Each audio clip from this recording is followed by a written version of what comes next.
Mental Health Commission of Canada, Commission de la santé mentale du Canada.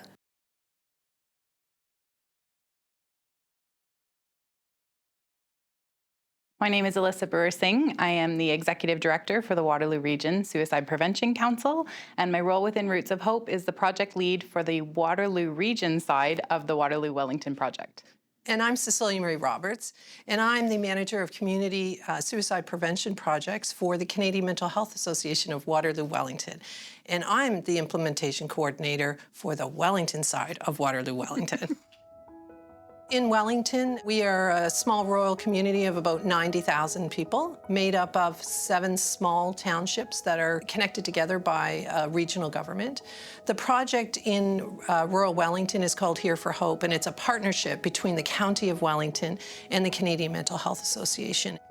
Waterloo Region is located adjacent to Wellington County. We are home to about 625,000 individuals. We're one of the fastest growing communities actually in Ontario. And that's due to our primary industry growth, which really focuses on community and information technology.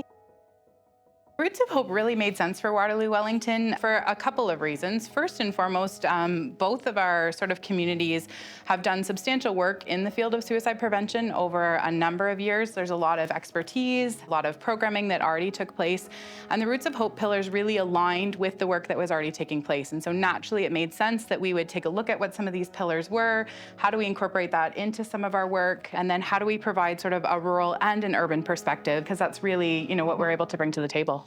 I think it's also really important to say that for us, it was exciting to be part of a national project and get the opportunity to walk beside communities that are at different stages of the work and learn and share and grow and struggle and celebrate, right? So it totally made sense for us to come on board.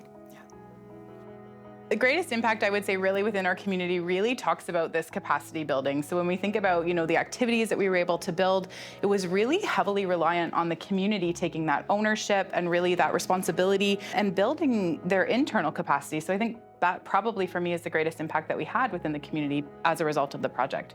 Another big thing for Wellington is, it's a relatively small rural community that, just previous to joining Roots of Hope had a spike in the number of deaths that they'd been experiencing. And as a community, there was a little bit of hopelessness, like what's happening, what's going on?